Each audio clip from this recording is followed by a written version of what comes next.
નમસ્કાર, સ્વાગત છે આપનું સંદેશ ન્યૂઝમાં। આપની સાથે હું છું ફાલ્ગુની। સમાચારોની શરૂઆત કરી મહત્વપૂર્ણ સમાચાર મળી રહ્યા છે। ખ્યાતિ હોસ્પિટલ કાંડ મુદ્દે સૌથી મોટો ખુલાસો થવા પામ્યો છે। વર્ષ 2021 થી અત્યાર સુધી 150 થી પણ વધુ કેમ્પ ખ્યાતિ હોસ્પિટલ દ્વારા કરવામાં આવ્યા હતા, જેમાં ઉત્તર ગુજરાત અમદાવાદના ગામડાઓનો સમાવેશ થાય છે।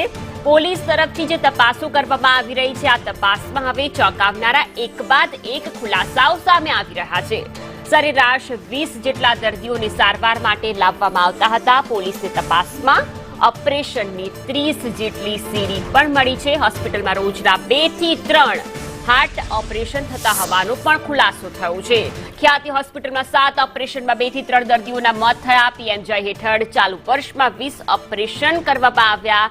નાણાં પણ જમા થયા। તમામ મુદ્દે હવે તપાસો ચાલી રહી છે। જેમ જેમ તપાસ આગળ વધી રહી છે, તેમ તેમ અનેક ખુલાસાઓ પણ થઈ રહ્યા છે। વર્ષ 2021 થી જ્યારે આ હોસ્પિટલની અંદર આ કાંડ ચાલી રહ્યો છે, વર્ષ 2024નો સમય છે અને આટલા વર્ષો દરમિયાન સરકારના નાક નીચેથી આ હોસ્પિટલ આ જ રીતે પીએમજયના નાણાં પણ પડાવતી હતી અને લોકોના સ્વાસ્થ્ય સાથે પણ ચેડા કરી રહી હતી। સરેરાશ 20 જેટલા દર્દીઓને અલગ અલગ કેમ્પ કરીને હોસ્પિટલમાં લાવવામાં આવતા હતા।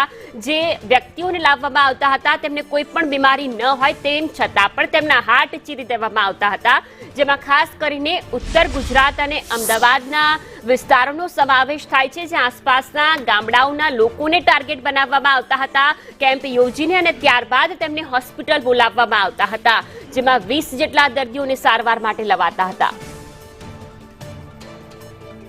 સંવાદદાતા જિગ્નેશ પાસે જઈશું। જિગ્નેશ, ખ્યાતિ કાંડ આમ તો 2021 થી જ આ ધમધમતો લાગી રહ્યો છે। 2024નો સમય છે, આટલા વર્ષો વીતી ગયા, સરકારના નાક નીચેથી આ કાંડ ચાલુ રહ્યો।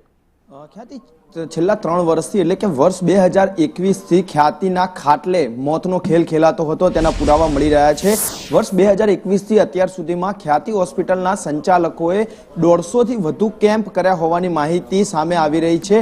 ક્રાઇમ બ્રાન્ચની તપાસમાં એ પુરાવા મળ્યા છે કે 150 થી વધુ ગામોમાં તેઓએ આ કેમ્પ કર્યા હતા। દરેક કેમ્પમાં તેઓ 20 થી આસપાસના લોકોને એટલે કે 15 થી 20 લોકોને સારવાર માટે એક કેમ્પમાંથી તેઓ પોતાની હોસ્પિટલ લાવતા હતા। એટલે કે સરેરાશ ખ્યાતિ હોસ્પિટલમાં કેમ્પ કરી અને અંદાજિત 2500 થી 3000 લોકોની સારવાર કરવામાં આવી હોય તેવા પુરાવા ક્રાઇમ બ્રાન્ચના હાથે લાગ્યા છે।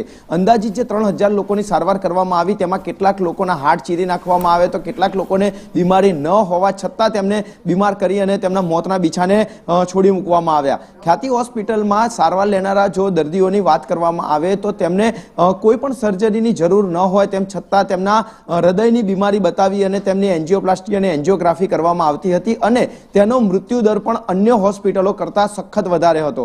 સામાન્ય હોસ્પિટલની અંદર 100 ઓપરેશનમાં 2 થી 3 જે દર્દીઓની સ્થિતિ ગંભીર હોય તેવા મૃત્યુ થતા હોય છે, પરંતુ ખ્યાતિ હોસ્પિટલમાં 7 ઓપરેશનમાંથી 2 દર્દીઓ મૃત્યુ પામતા હોવાનો રેશિયો સામે આવ્યો છે। એટલે અંદાજિત 100 દર્દીઓમાંથી 30 દર્દીઓ મૃત્યુ થતા હોવાનો અત્યારે ક્રાઇમ બ્રાન્ચ છે તે ઘટસ્ફોટ કરી રહી છે।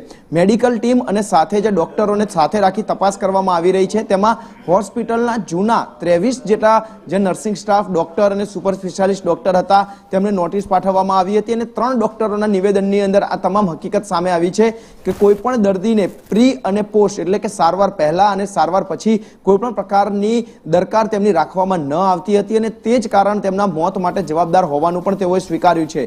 જ્યારે ડોક્ટરના સંચાલકો પ્રેશર કરતા હતા, ત્યારબાદ તમામ નર્સિંગ સ્ટાફ એક બાદ એક નોકરી છોડી અને અન્ય હોસ્પિટલમાં જતું રહેતું હતું, પરંતુ જ્યારે હવે આ આખો કાંડ સામે આવી રહ્યો છે, જ્યારે દર્દીઓના મોતના આંકડાઓ વધી રહ્યા છે, ત્યારબાદ હવે ખ્યાતિ હોસ્પિટલમાં જે તપાસ થઈ રહી છે તેને લઈ અને ક્રાઇમ બ્રાન્ચે પીએમજેવાય યોજના હોય કે પછી મેડિકલ કાઉન્સિલ તમામ પાસે વર્ષ 2022 થી અત્યાર સુધીના ઓડિટ રિપોર્ટ માંગ્યા છે।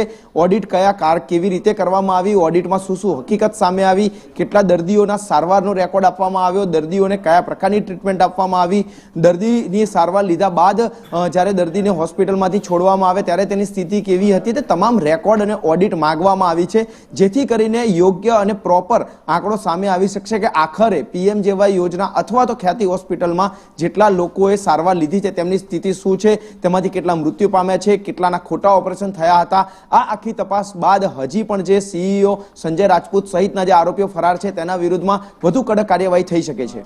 જી બિલકુલથી જિગ્નેશ, આભાર તમામ વિગતો બદલ. પરંતુ હવે મોડે પણ સરકાર જાગી છે, તપાસનો ધમધમાટ ચાલી રહ્યો છે.